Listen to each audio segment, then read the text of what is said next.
For the 23-24 season, Talking Wolves is proudly supported by Green King Sport, where football is more than a game. Green King Sport venues are showing every single one of Wolves' televised fixtures throughout this season. So instead of turning to the internet for a dodgy stream, why not get your mates together, get yourself down to a Green King pub and get closer to the action? That's right, Dave. And Green King Sport have recently launched their Green King Sport Instagram page. It'll have a load of content on there, some deals and some competition throughout the season. So please do us all a favour. Do us all a favour here at Talking Wolves. Follow the Green King Sport Instagram page so you're the first to know about it. Now it's time to get stuck into the podcast.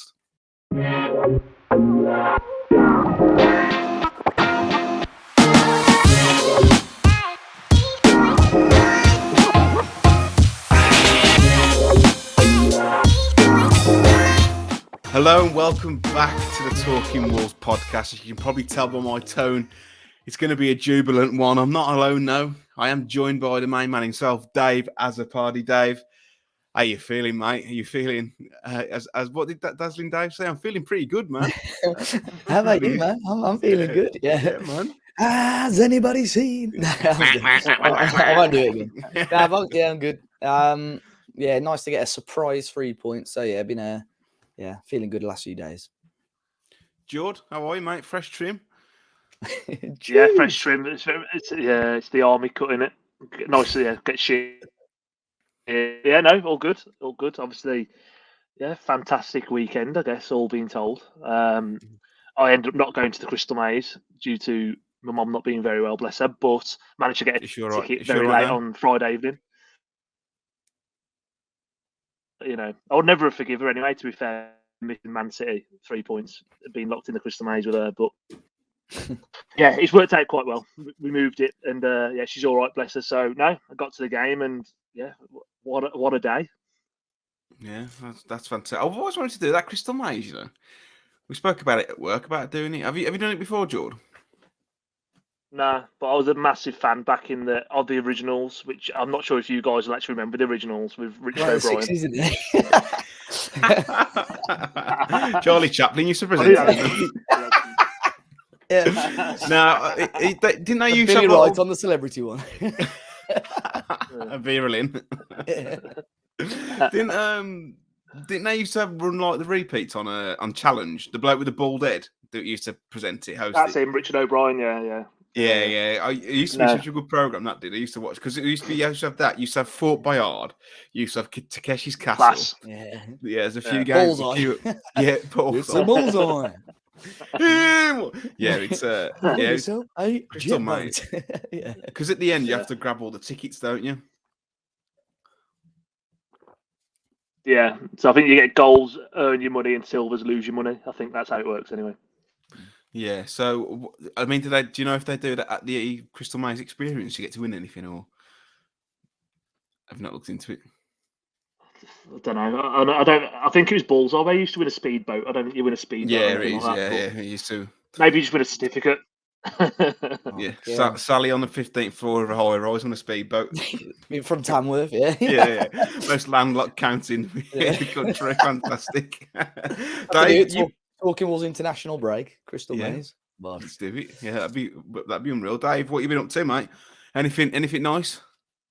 I was at a 40th on Friday. Not mine, obviously. George. Yeah. No, it was 60th.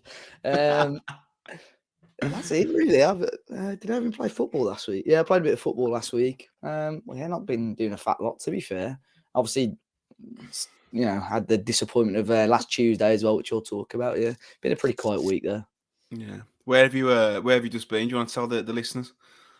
Yeah, we just been to Molineux, the head of it. It's less than 2 weeks away now. It's coming around really quick. It's the first ever Wolves 7-a-side Content Creators Cup.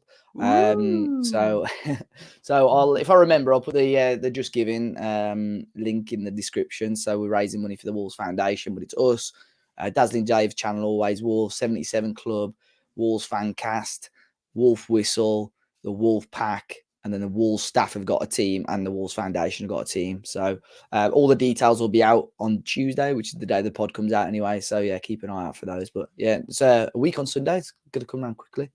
Yeah, I'm away that weekend. I'm going to see the lads back at uni, but I've booked an earlier train, so I should touch wood, should be back in time for the first game. So Gosh, I'll have to come can on. I'm not imagine. paying £5 for a spectator ticket. I'm team captain. He's playing 10. Woo. Hey, there was only one bar a mile long. I feel like it's going to be quite a good podcast, but unfortunately, we do have to talk about Ipswich Town versus Wolves on Tuesday. Dave, quite an elusive game to watch. A lot of people struggle to find a stream. I managed to find one, but oh mate, how bad was it, man? It was awful. Let's not dress it up as something else it isn't. I mean, after being 2-0 up so early on, I was rubbing my hands together and thinking, "Oh, mate, we're staying up and we're going to win the cup." You know, I was loving life. Going down, are we? Yeah. Hwang scoring again, and obviously Totti then scoring after the corner. And yeah, I thought, our job literally was just to keep hold of the ball. Ipswich, yes, we knew they were a good side in good form, but keep hold of the ball, show our Premier League quality, and we'll be into the hat for the next round. And don't know what happened. Absolutely abysmal after that second goal went in, to be honest. And although we had a lot of control of the ball in the second half, we didn't do a lot with it. And, Ipswich, sort of I was going to say out of nothing, but I think their build-up play was pretty nice. But the goal they scored for the winner was fantastic, to be fair. Although Bentley probably should have done better for all 3 goals. Yeah, this is a problem when you bring a keeper in from the cold, though. We've seen it with Ruddy. How many times did he make mistakes in the cup? Unless you're playing, I'd not say it's an excuse, but of course he's rusty, isn't he? But Jord, what were your thoughts on this game? I personally thought I'd have probably hooked Santiago Bueno off at half time. If I'm honest, he had an absolute stinker. He was bullied by that big lad they had up top for him. Yeah, I know he hasn't played much football recently, but that whole back 4-5 was just shambles. Yeah, it was. It's hard to put into words, really, because the first 15 minutes went exactly to script. We were 2-0 up, pretty comfortable. And I know Ipswich, I think before we played them, had lost 1 game in 25 games, I saw. But They're this used was to an winning, Ipswich. aren't Yeah, they are, but it's an Ipswich second string, and Lee Evans was captain, and it wasn't the team that had been pulling up trees in the Championship this season, put it like that. And 2-0 up, I thought we'd have quite a comfortable evening. As soon as that first goal went in, the confidence just completely seeped out of the team, and Ipswich are well deserved to go through. Played us off the park, won the midfield battles. It's really hard to say these words after what we saw on Saturday, but it seemed like the team on the 11 on the pitch and the subs that come on lacked any sort of desire, grit, determination to even want to get back in the tie and win the game. And it was real doom and gloom. I mean, we did a Twitter space, and I don't think there was one positive thing said for about 45 minutes. So it says where we were with it. And yeah, look, it's really disappointing to go out of the cup because we know where we are in the league at the moment. We know probably it's not going to be that fruitful of a Premier League campaign for us, and the cup is that little bit of hope to have a bit of string some wins together and have a good run. But yeah, look, we're out, and it is what it is. You've got to take it on the chin, but we just weren't good enough on the night. A lot of questions, Dave, around Gary O'Neill. A lot of people at the time calling for his head, saying that no, he needs to go already.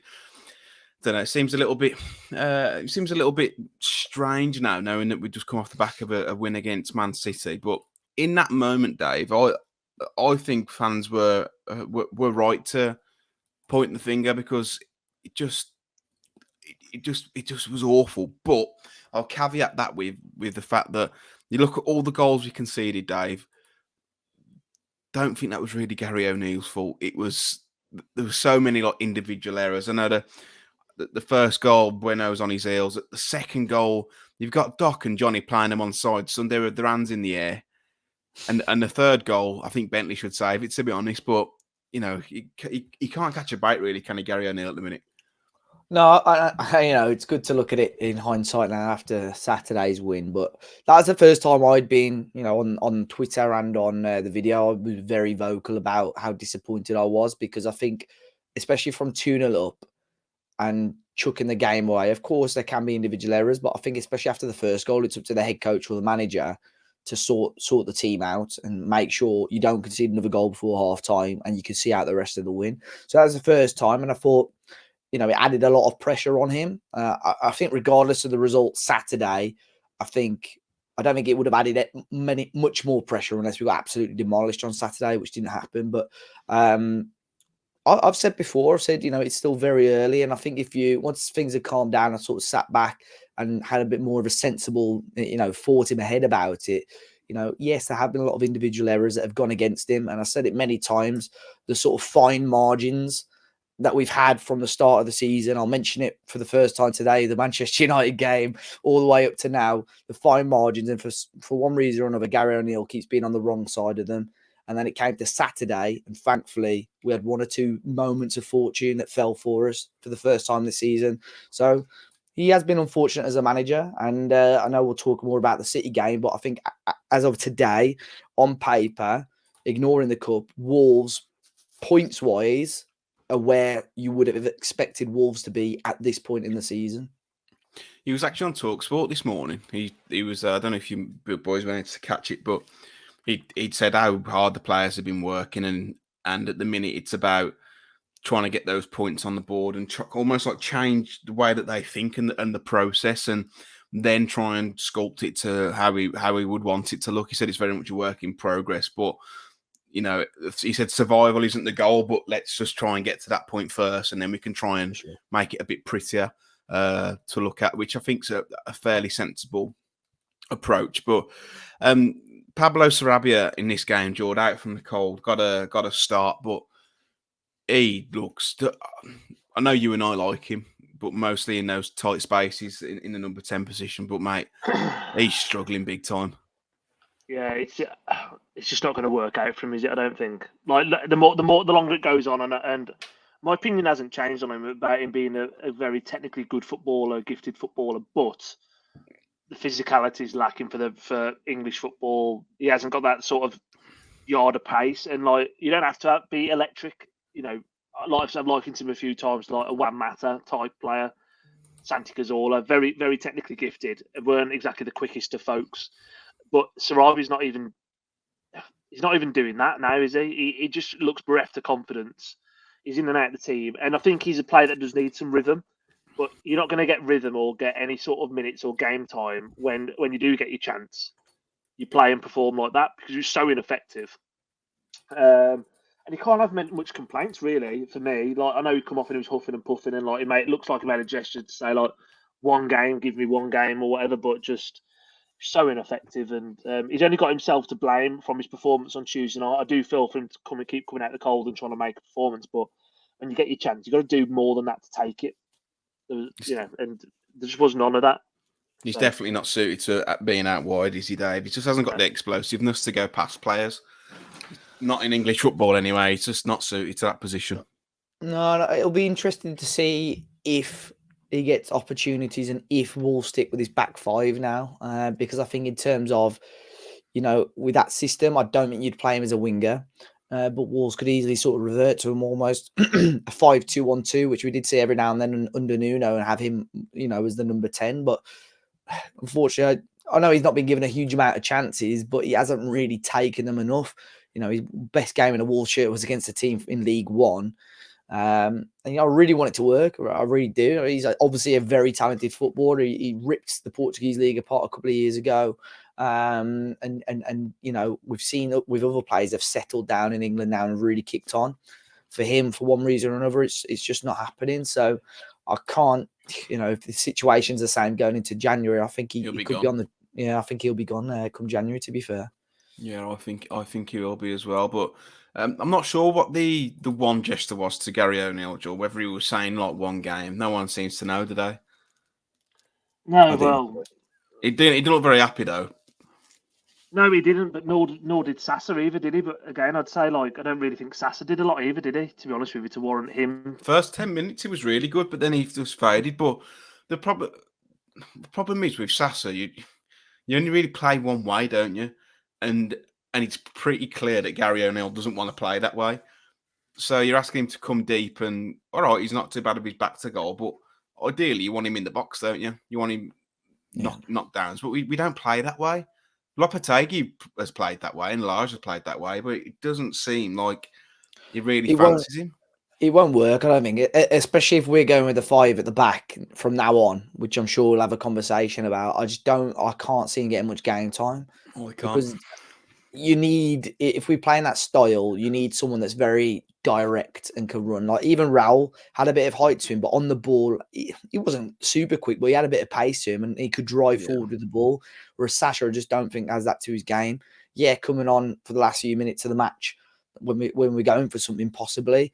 But it's old school football, isn't it? It's almost for him. You're looking at a very direct and route one style of play, and I just don't think, unfortunately for Sasha, that's not the way Wolves are going at the moment.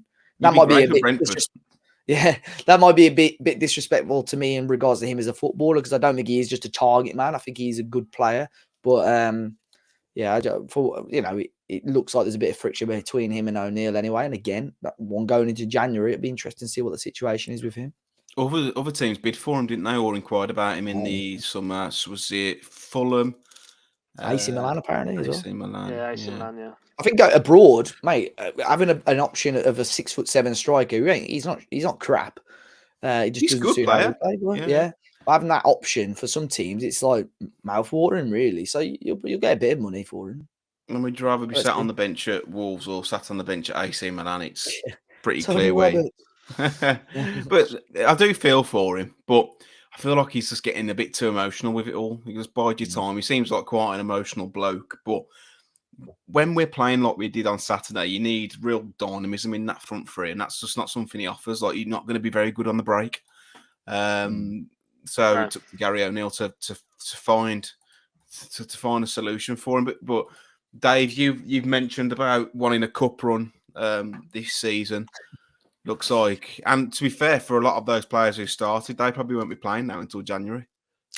Yeah, and that's why I think, in one way, it's not a blessing in disguise, really. But I think, bar Hwang, who obviously has been a quite regular starter anyway, not one of those players last week did enough to impress me and did enough, obviously, for Gary O'Neill to make sure they were in the team on Saturday in City. I think Boubacar had some good spells, but Tommy Doyle was a little bit quiet. I think Totti and Santi weren't great. I thought Totti's distribution on Tuesday was quite poor.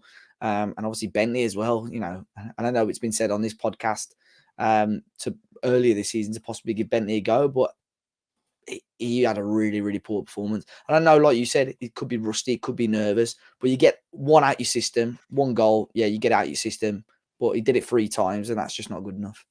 No. Jord, before we go on to the City game, I feel like you might need to issue an apology for Wanky Chan. So do I, to be fair. Yeah, see, I was the only one, I think, who said he was all right. I don't know what you're talking about. You pair wrote him off. I said I'd sell him. The apology should be as loud as a disrespect. I still don't think he's played very well, if I'm totally honest. So it's no, just a goal scorer. I absolutely apologise. I don't actually apologise for his first touch because I still think that comment stands. But he's the only bloke we've got who puts the ball in the back of the net, and you're confident when he's in front of goal. And I apologise to some extent. Absolutely nobody. But no, like I said in the summer, like when we did the buy sell, I was like buy because I thought when pretty much since the World Cup last year, I said when he come back, he was really good for us. The back end of last season, bar his injuries when he played, and then you can't fault him this year. Like he's already beat his tally for last season's goals, hasn't he? One goal behind our top scorer from last season as well already. There you go. So I just think look like he's proving a lot of and shutting a lot of people up who really don't rate him as football. I've never really doubted his ability when it's instinctive with Hwang. There's no one better, I don't think, at the club. When he thinks about it and he's got it like head up, I don't trust him.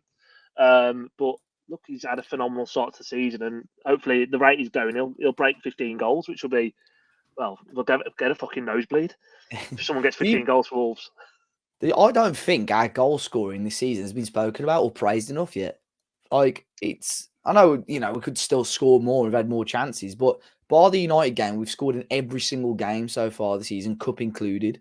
and it's not like we're just scoring one, scored twice already a number of times this season. Obviously slapped 5 past Blackpool as well. We started to score goals. If we can tighten up defensively as well, I think goal scoring, could still be better and could probably still get a proper number 9 in. But I think Gary O'Neill and obviously Lopetegui would have worked on that a lot in the summer, but deserve praise for that as well. I think with the wide players though, you'll probably see Bellegarde slotting there rather than in midfield with the emergence of Boubacar Traoré, who did well against Ipswich actually, and then came on against City and did well. But Jord, if the 4 goals that he's got in the Premier League this season, anything to go by that, if he carries on the same run rate, Hwang will get 22 Premier League goals this season. If he gets 22 goals a season, I'll get him tattooed on me. There we go. I know we said about the Tommy Doyle and all this sort of stuff. If Hwang gets 22 goals, I think we'll all get a tattoo, let alone just me, to be honest. I think the Bellegarde one's probably the most likely of those to come in, because mine hasn't come in at all because he didn't sign. Tommy Doyle signed and Bellegarde signed. I had Ian Nacho. Jord had 5 Tommy goals to Tommy Doyle goals outside the box. Yeah. I don't think he's going to get many starts after Saturday, or as well. But we'll see. Yeah. Are you happy to move on to what is an absolutely tremendous result, Dave? Wolves 2, Manchester City 1. Back to the trusty back 5. We all said it would happen. Jord, Dave, you all said it too. And credit to Gary O'Neill, Dave, because tactically it was absolutely inch perfect. Yeah, he made me eat my words a lot on Saturday. Sounds like you're still eating them. Yeah. No, absolutely bang on. Just the game management overall was phenomenal. And you know what? Yeah, I think under Nuno, he was desperate to change from it after that final season, and it was a long, season, and we've had that break, and I will not be against keeping this because I think we can adapt that. And if Gary O'Neill's happy to adapt it for opponents, there's still some of those players that were at the club before. Kilman, who can manage that defense. Doc is obviously come back. Neto would have played in that system before as well. So I'm not against it, and it's almost ingrained into this club's DNA now, a 5 at the back. So bring it back, and if it's going to bring better performances like that and great results, then yeah, so be it.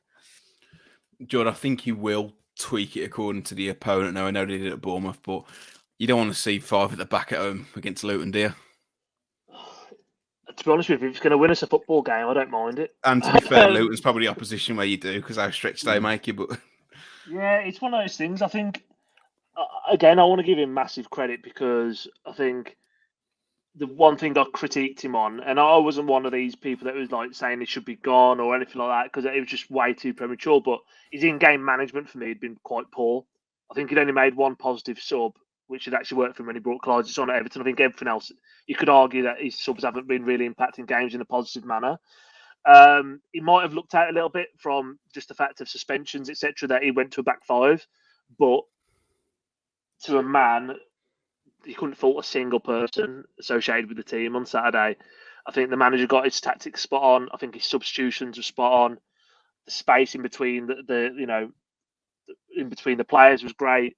I thought Dawson's job on Haaland was very old-fashioned, but also one of the best jobs you'll see of anyone mark Erling Haaland out of a game. Like stuck, like skin tight to him, hugged him, kicked him, pinched him, whatever. Just put him off his game completely. And I think that's probably the only time I can't remember a game watching Erling Haaland in a Man City shirt where he hasn't even had half a chance. He didn't even have half a sniff, did he?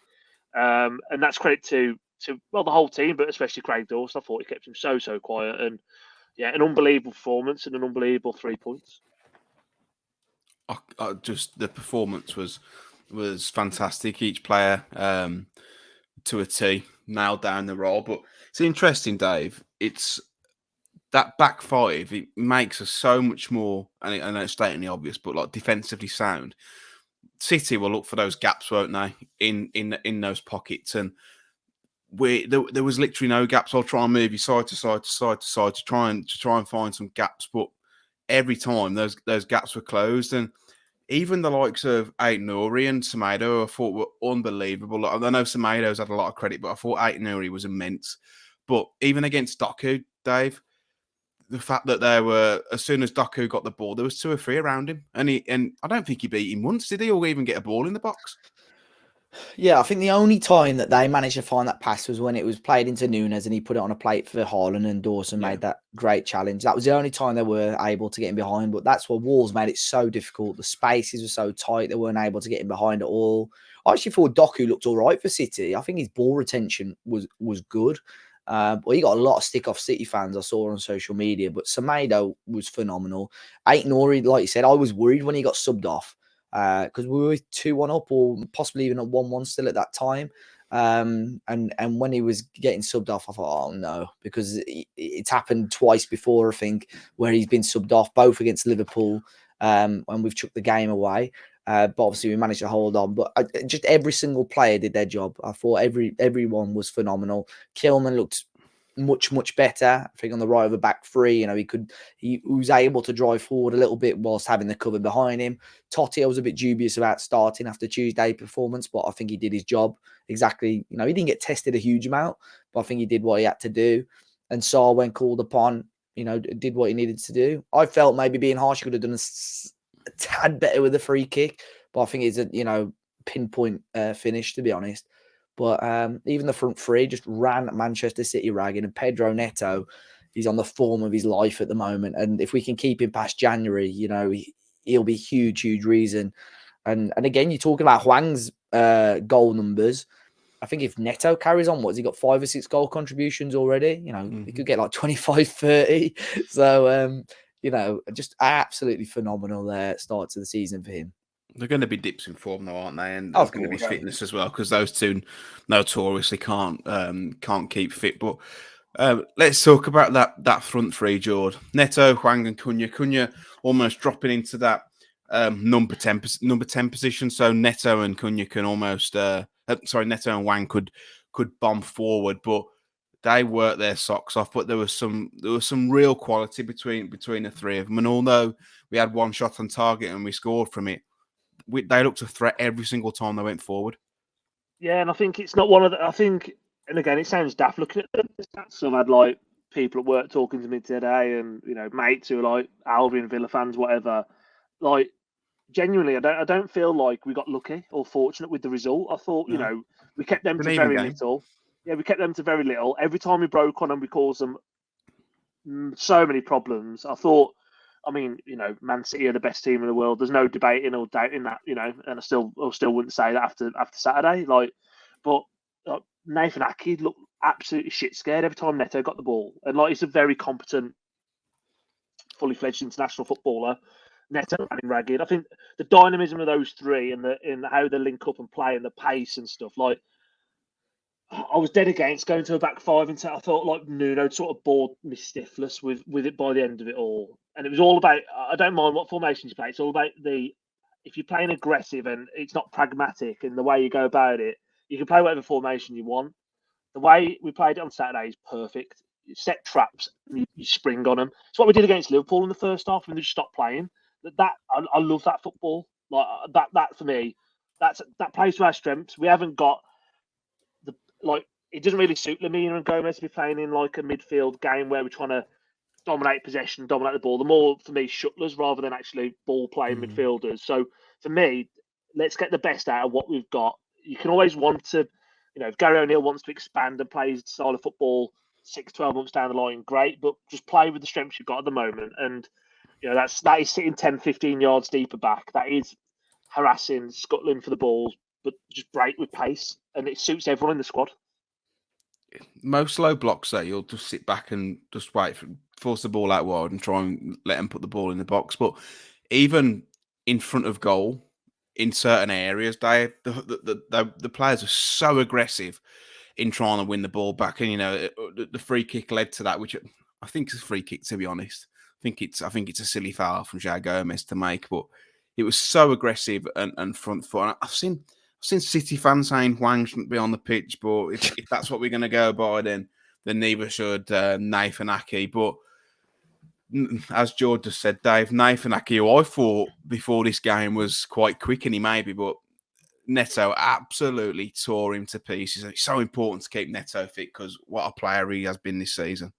Yeah, for the first goal, the pace and aggression and determination he showed was and strength, unbelievable. because Ake just tries to. I think he just tries. The thing is, as well, Phil Foden was on him. He had the two of them initially, and I thought Phil Foden was awful on Saturday.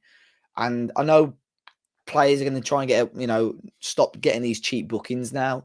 But for me, if I would be very upset if two Wolves defenders were on a player and let him run past it as he did. But it's still a phenomenal run and obviously deserved. We got, again, what was talked about earlier, the fortune. He completely deserved it for that run alone. But then there was one in the second half where he's 5 or 10 yards behind Ake and does him for pace as well. But yeah, going back to the free kick, I think Cunha should have had the free kick the other side of the pitch, and then they got the ball, and that's what won them the free kick as well. Is that the one where Kanji come across? Yeah, there's about 4 of them around it, weren't there? So I don't think it was a free kick. I've watched it back. It looks like he just falls over, to be honest. Well, that's what I mean. But like City fans, that's all they keep pinpointing. But like you said, there were 3, 4, 5 moments where City got away with things. So on the balance of the game, it sort of balanced itself out in the end. And I felt, City, yes, had a lot of the ball, but in terms of going into the game, Gary O'Neill obviously had a game plan. This is how we want to play, and it went to absolute perfection. The only thing I'll be cautious of, I think it worked well because City play so high. Yeah. If you are going to, it'll be very interesting to see how we play. I'm not sure how Villa play, if they will play as aggressive and as high as that away from home as well. But sort of going after the international break when we play the likes of Bournemouth and Fulham and stuff like that, how that sort of system will play out and how we adopt that formation to play against those other sides. Yeah, he'll have to change. He'll have to find a way. On TalkSport, he said he tried to do the same with Bournemouth last year, but the outside centre-halves were a little too aggressive and that left space in behind. But I was reading a tactical report of the game this morning, and it said like Wolves' shape was absolutely phenomenal. Even a backwards pass for City was difficult because they couldn't pass to the 2 number 8s, so it had to go back to Diaz just because of the way that Wolves had set up, which obviously scuppers the build-up play. I think Rodri helps with that. Obviously, De Bruyne would help, but yeah, it's an unbelievable result, Jord. But we've been asking for a bit of decisiveness, composure, take your chances when you come, and I think that second goal is a perfect example of that. Cool, calm and collected. Intelligent play by Cunha. And Hwang gets his 4th of the season. That'll be 5 out of 22 for the season. Yeah, I think a lot of credit's got to go to Cunha for it. He was outstanding in that game. Yeah, but I mean, even for that moment, I mean, how many people would swing the left boot at it, and just try and get it on goal? And he might have scored.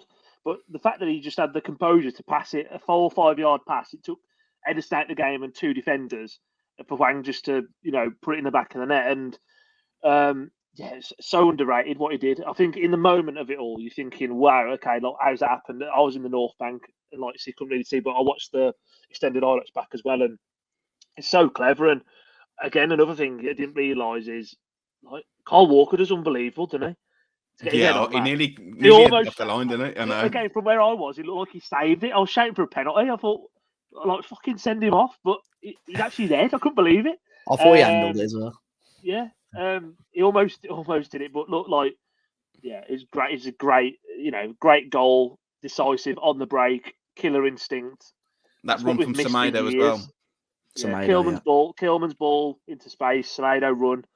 Yeah, Semedo's cross is pretty shit. But that's what I was talking about with the fortune as well, because his cross took that just minor deflection, and I thought that deflection helped to go right into that corridor where it fell straight to Wolves, and that's why two instances there that have ultimately won us the game, and that's 2 pieces of luck that we've not had all season. So yeah, can I say as well a thing before we move on it as well? I think a big factor of Saturday as well was the atmosphere at Molineux, because we haven't even spoken about it. The atmosphere has been so dead at Molineux for years, and just that little bit of hyperbole, that little bit of nastiness. Like I'm saying to people, like again, moving to I've never heard Molineux that vile. Like even when Gibbs White come back last year, it was nothing compared to what he got on Saturday. Yeah, and you know what? He's not the same kind of. I think it'll be like that though. It could be like that. It will be like It'll that. be like that now. After the Yeah. after the Carabao Cup quarterfinal, it will be. It needs to be. But Nunes, I'm telling you now, he weren't injured to fucking. He'd come on the end of the pitch, hobbling like he was holding his calf and whatever. He jacked it. He absolutely jacked it. He jacked it. He just didn't want. He didn't want to know. He didn't want to know. No. Like, Do you reckon Pep go further and further left, and then he was out the game. He didn't want to know anything. It was vile. Bar when he got in behind. I think he had the one headed, didn't he? Which was pretty poor. But everything, he was just like, he kept going backwards. He just didn't want to, because he know he would get pelted. And I do wonder, I know Pep said it was tactical or he may have had a knock.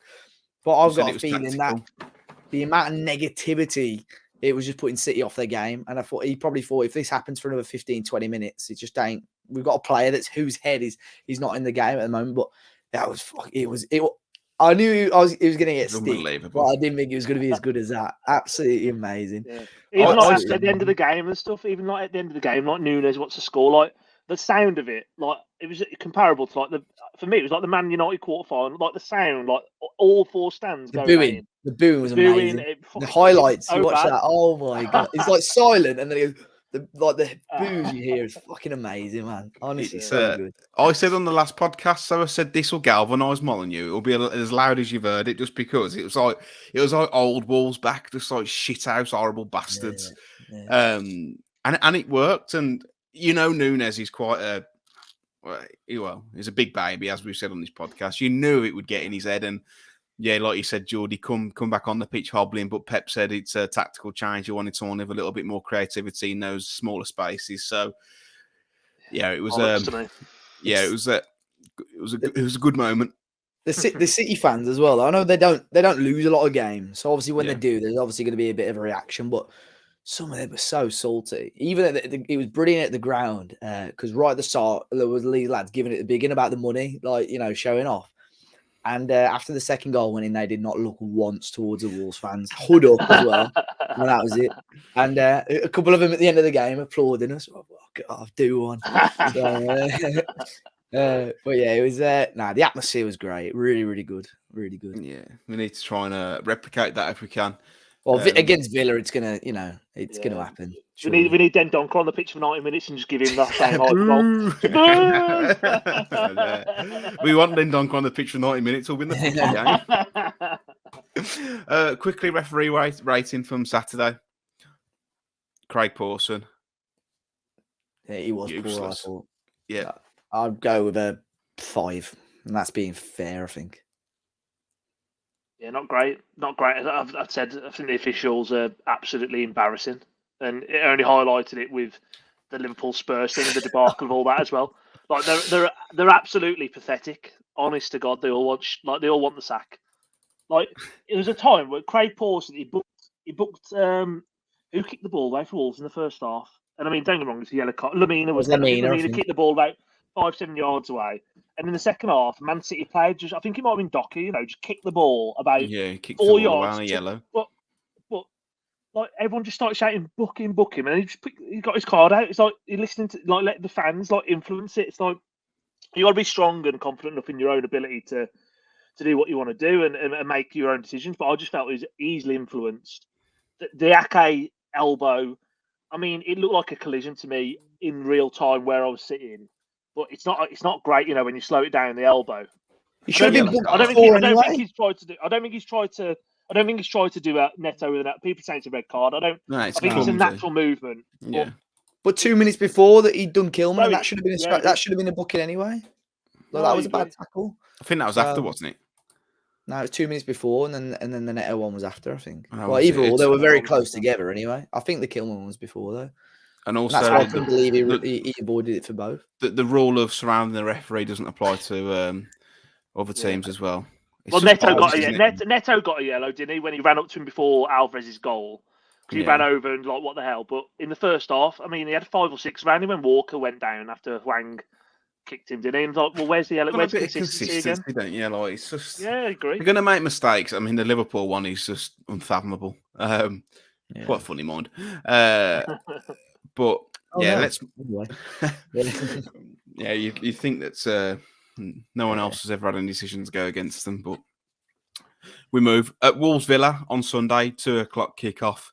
Dave, I was if you'd have asked me this in the week, I would have been shitting myself at this game. But ain't it amazing what a win against the European champions can do for your confidence? I know we've got quite a good record against Villa at home and even away. But are you sticking with a 5 for this?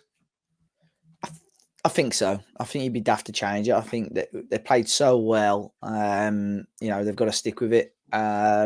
Be interesting. I think it does obviously depend. Villa are on good form. They've been brilliant under Emery.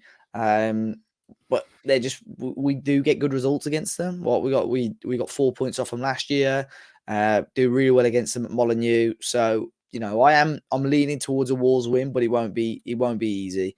But our back is to get a 2-1 win, but it's going to be tough. They smashed. Although the XG wasn't great for them, they still played Brighton off the park. They smashed Brighton there on Saturday, whenever it was. So they're going to be on top form as well. But they're in Europe this week, so it'll be interesting to see, if they're jaded or whatever. Yeah, Jord, stick with a 5. I just don't think you change a winning team, do you? Especially against the opponent you've won against as well. I think stick with a 5. I don't think Bellegarde's back, is he? No, it's his last game, I think. So I think you just go with the same again. You probably bring Tommy Doyle back in for Hodge when it comes to your subs, and then just go again. Look, you've got to respect Villa. Annoyingly, they're a good team at the moment. I think they're brought well. I don't think they're that great at the back, though. I don't think this Pau Torres is very good. I don't necessarily think they're the best. I think they're getting more credit than what they're actually good for. But I do like Moussa Diaby. Ollie Watkins has started scoring now. Took him out of a fantasy team, which is typical. So I might bring him back in. So I guarantee he won't score on Sunday if I do that. But no, we've got a good record against them, and I think we've got to respect them for what they are. But I think we've got nothing to fear. We've got nothing to fear with them. I think let's just see how it goes, and we always get a result against them. That's what I'll say. We tend to get a result, even when the odds are against us. Like Villa just don't beat us at Molineux, it seems. So that might get clipped on Sunday, but yeah, they don't tend to beat us at Molineux. So yeah, and the fact they're in Europe on Thursday, I think Emery messed up the first game against Warsaw. They lost it, so I reckon they'll have to go quite strong on Thursday to make sure that they don't basically get themselves in a tricky position in the group. So that might play into our favour as well, but. Yeah, look, play with the same game plan, same strategy as Man City. There's no reason why we won't come out with a positive outcome. Dave, very, very high line Villa play. Perfect for our front three. Perfect, I think. If they play a similar high line to how City did, I think could be for an interesting one. I don't think their defenders will be as quick as the City defenders as well.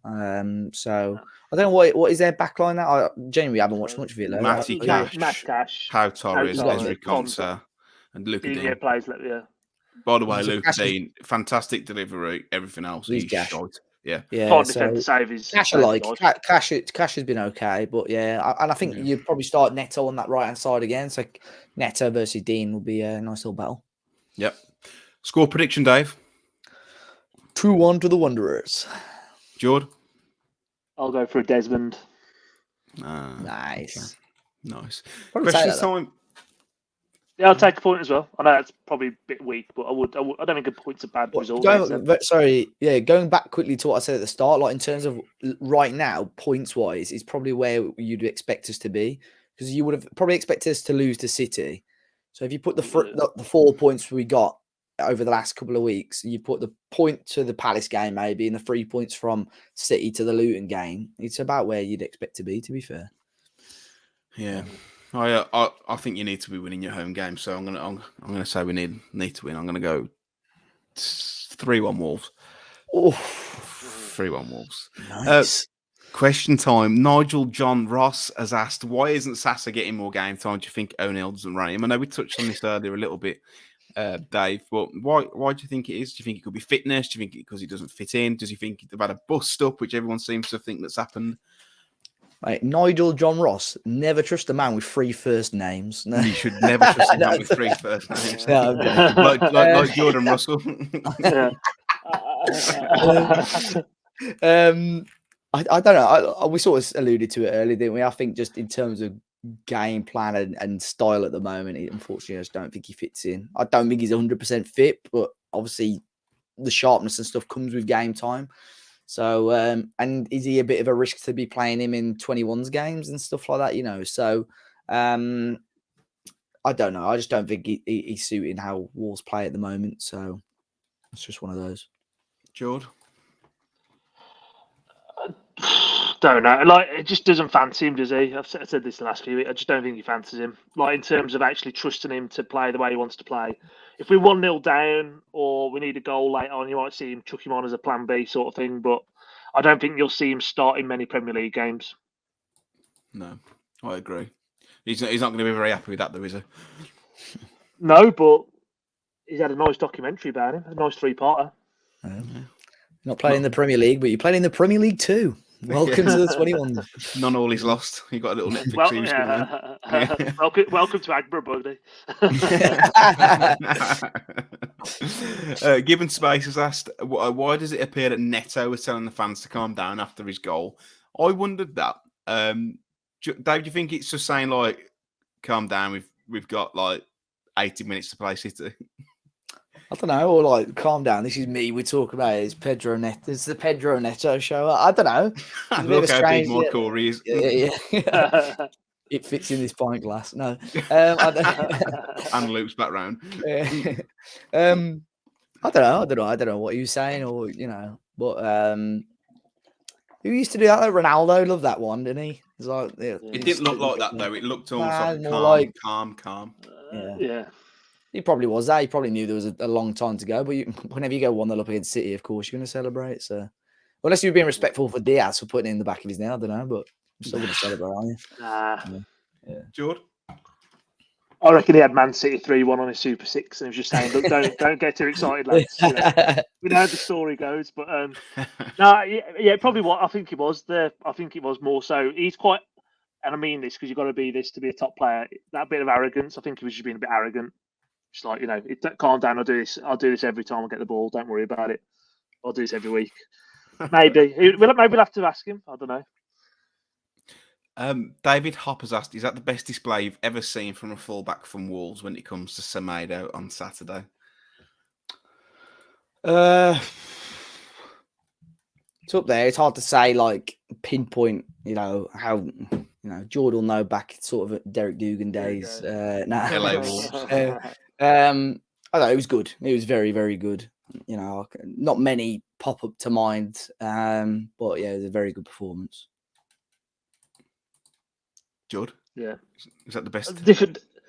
I think defensively, you'd have to, recent history, defensively, you'd have to agree, wouldn't you? I think, he really did shut Doku up a little bit. I thought Doku was lively for the night. I saw Man City fans have a go at him. I just thought Semedo just played him extremely well. I don't think it was that Doku was poor.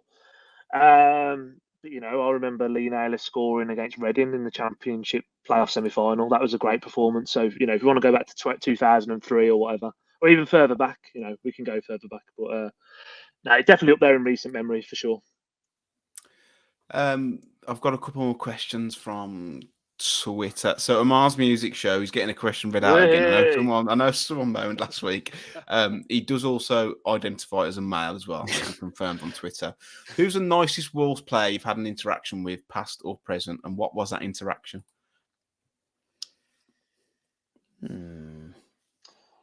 Mine was, so I bumped into Marcus Hanneman after we beat Spurs 1-0 away. So we'd gone down to Spurs. We beat them 1-0. Kevin Dorr scored after 2 minutes, maybe. Yeah, the header. And Hanneman was unbelievable. Hey man. And we were going to Strictly Liquor on the Pen Road because we were going to blast off. And went in there, and Marcus Hanneman was in there with his Wolves stuff on, and was like, just say, well played today, been down to the game. And I'm not going to even butcher an American accent. He's, thanks lads. He's buying like 3 bottles of the top shelf whiskey because he was having a few of the players back. He was like, he had photos with him. Like he was really sound, like really, really sound. So that's probably my best interaction I think we've had with the Wolves player. I don't know, mine. Maybe, what came up on my memories the other day, because obviously Raul scored at Southampton, didn't he, a few years ago, or a couple of years ago. And I saw him the day before in Sainsbury's, we're all still masked up. I said, Ral, can I have a selfie? And he was like, yeah. And, you know, he scored the next day. But I don't know, I see a lot of the players. I don't interact with them much, though, to be fair. They're probably too scared to interact with you. It's your future. Oh, no, I say that. Totti was sound when I went to Fiume. You had Totti and Chiquinho there, and Totti was proper sound. So, yeah, probably Totti. What was he saying? Because my mom was like, I was obviously with my parents, and she was being so embarrassed. She was like, he runs a YouTube channel. He runs it, and you know, one of them. And then he goes, yeah. No. To be fair though, he goes, and I'm not making this. So he goes, oh yeah, I know, I've seen him. So my mom keeps telling everyone he watches fucking Talking Walls. When he obviously doesn't, he's probably just seen our face pop up somewhere. Yeah, probably saying he was fucking shit at the weekend. I've seen him. I'm gonna fucking take him outside now. Yeah. So yeah, probably Totti actually. He's proper sound.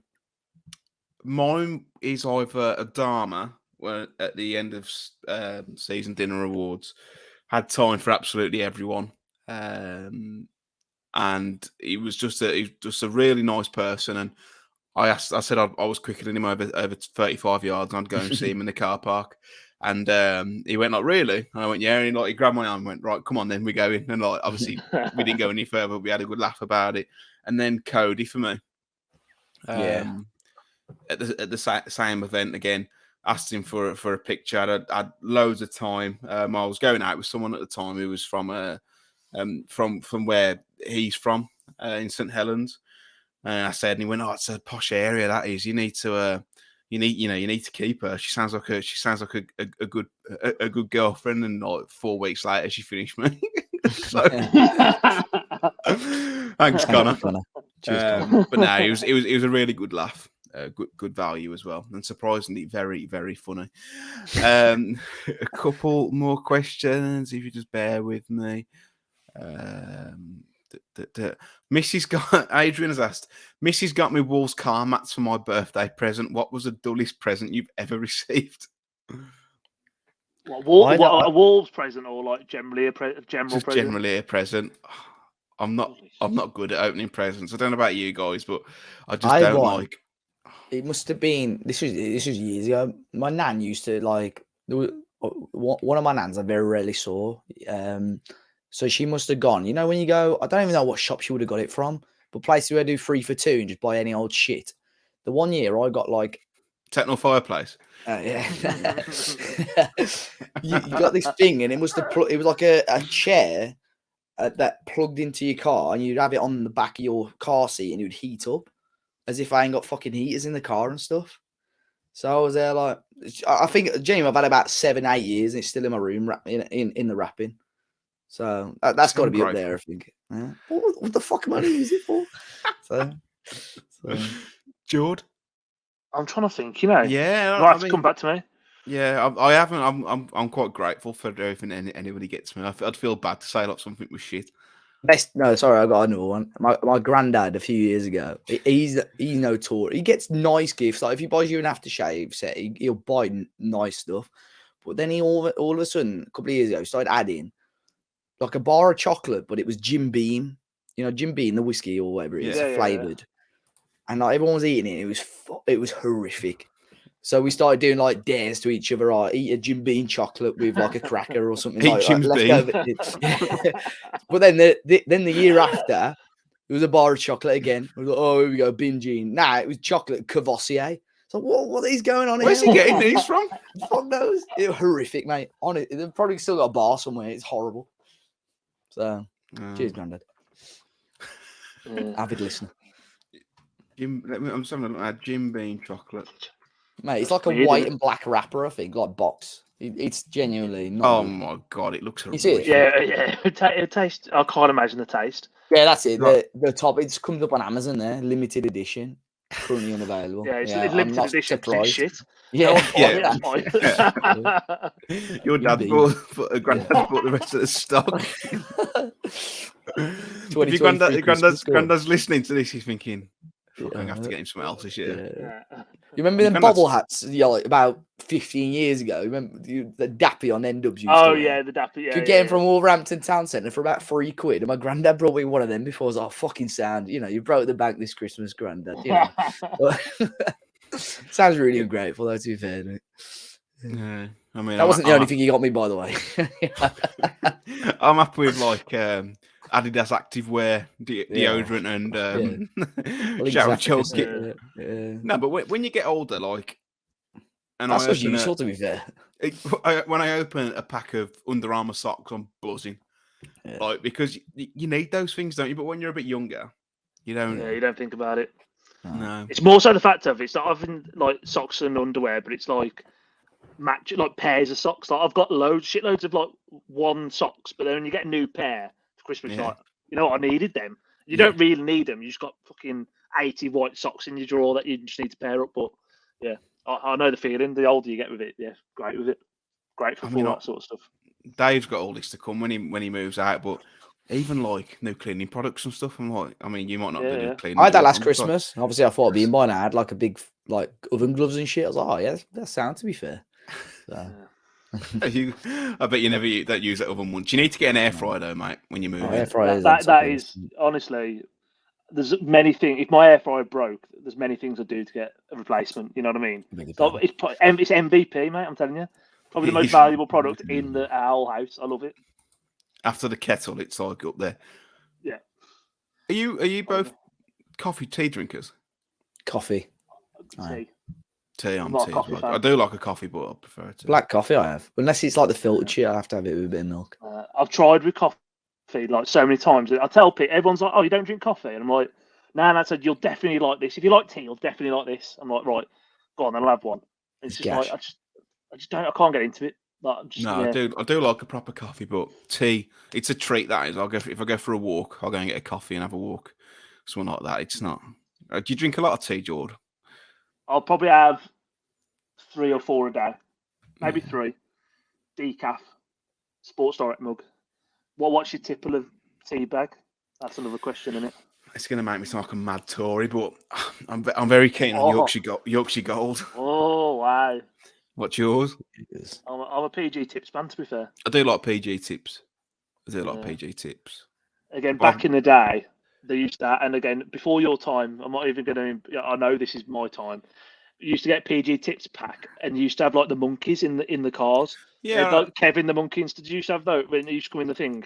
I remember the beanie monkey that they brought out. Yeah, and they'd so before the beanie monkey with Johnny Vegas. Oh yeah, they used to have TV adverts. Yeah. They used to have like They used to have like monkeys like in like go karts and stuff, which is obviously pretty illegal now when you think about TV advertising. But if you look at the old PG Tips adverts, and they used to sell the monkey figurines in the PG Tips. Has anyone ever told you that you look a bit like Johnny Vegas, John? I don't think you do. I mean, if it was about 10 stone heavier, maybe. Yeah. To be fair, he's meant to be proper sound as well. Johnny Vegas. Jord, he's not a wanker. No. Johnny Vegas apparently is proper sound. You look like you've lost weight, Jord. I am trying. I was in good shape a few years ago, and then COVID happened, and I just started binging on sweets and chocolate and Coca-Cola, not cocaine. Oh, bloody hell! You should be losing weight. I was going to say, he's ready for the big event. That's why. He's ready for the football. I'm getting ready for the football. Yeah. So trying, but thanks for that. I am trying. No, you're looking well, mate. It's the most important feature of the podcast now, back by popular demand. Oh yeah, you two wanted it back. It is the career path game. So I've got 5 players here.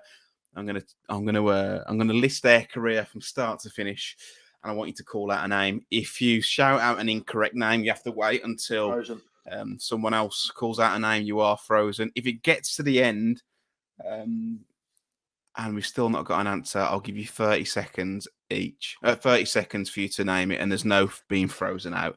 You can just keep shouting out names till one of you gets it right. Yeah. Understood? You ready to go? Let's go. Let's go. Cool. This player started his career at Wolverhampton Wanderers in 1998, where he scored 13 goals in 71 appearances. During his time at Wolves, he went on loan to Clyde, Nottingham Forest, Tranmere Rovers, Sheffield Wednesday, before leaving the club in 2003, where he joined Sheffield Wednesday. Proudlock. Permanent.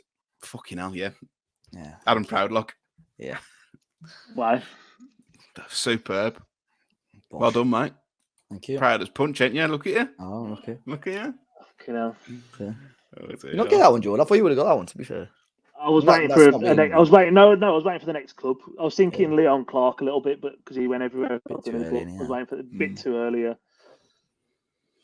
Fair play. Ready for the next one? Yeah, let's go.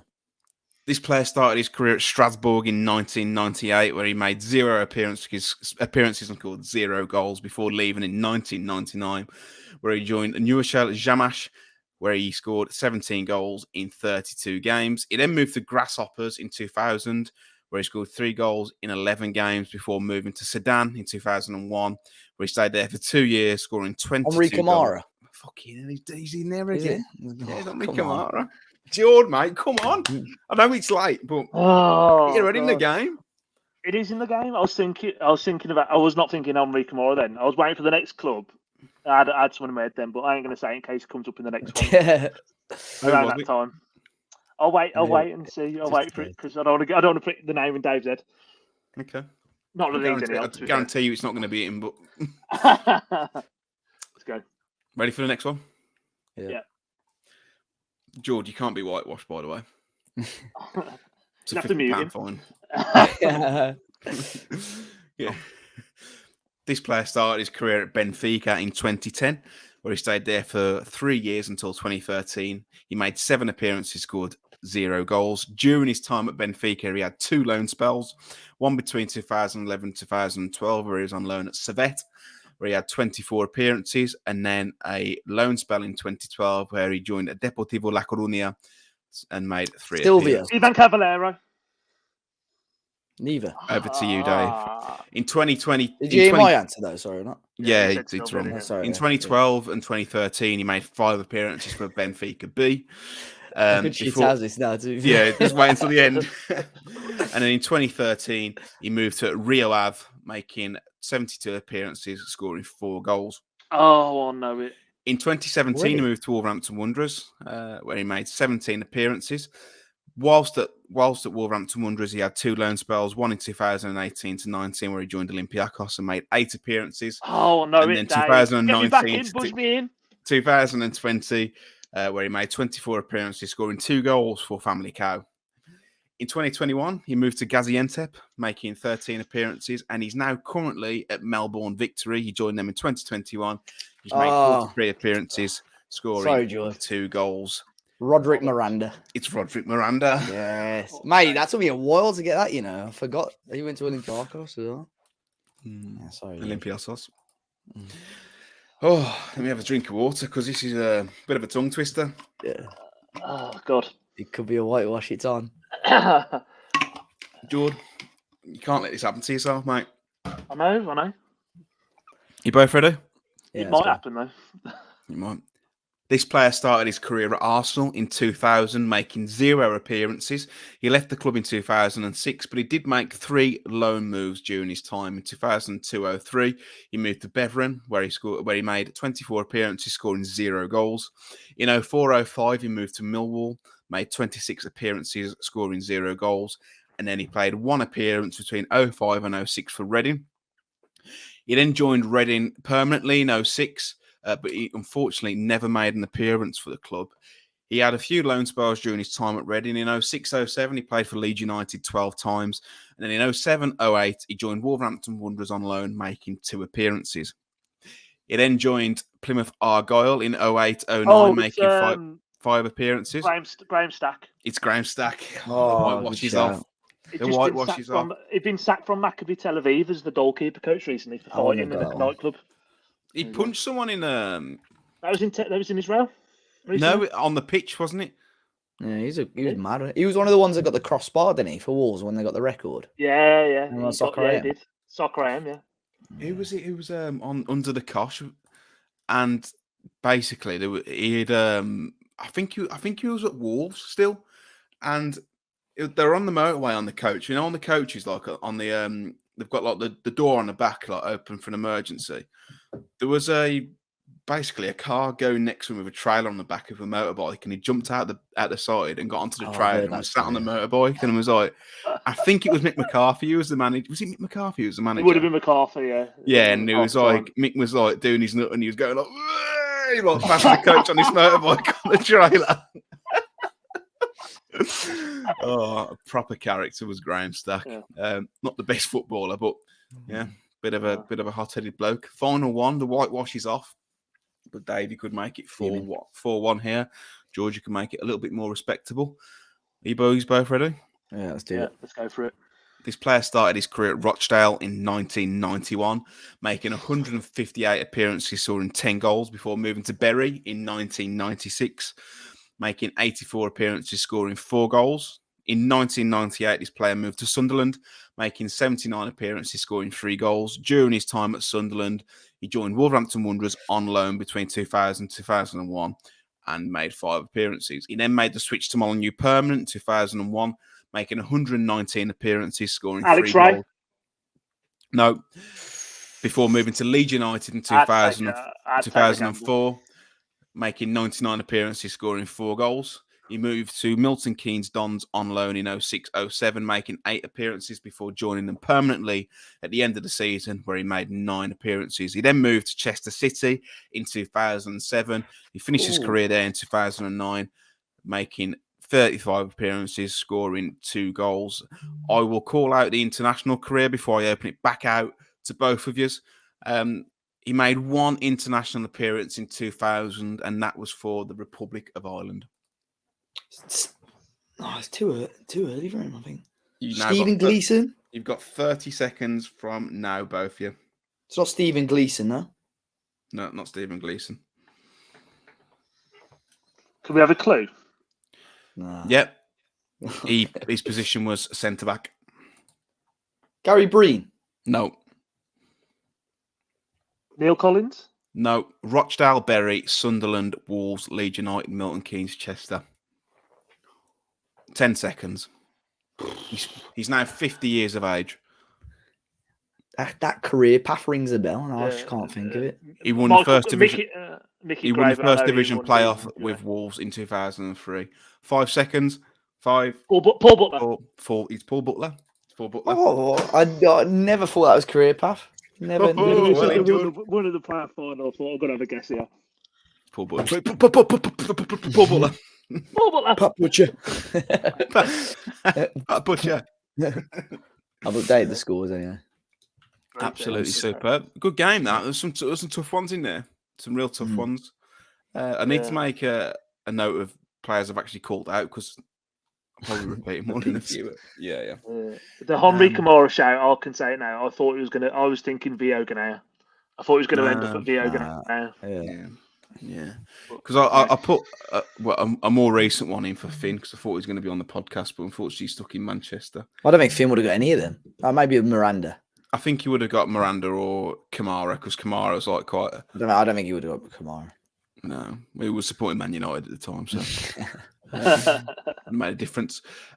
Dave, anything else to shout out? Molineux sleep out? Anything? Yeah, I'll put a link to that as well. We do the Molineux sleep out, which is sometime in November. I think it's during the international break. So I'll leave a link to that if you want to obviously donate towards our page. Well, we'll put the link to the 5-a-side football, 7-a-side football thing as well. Sorry. So they both go to Wolves Foundation.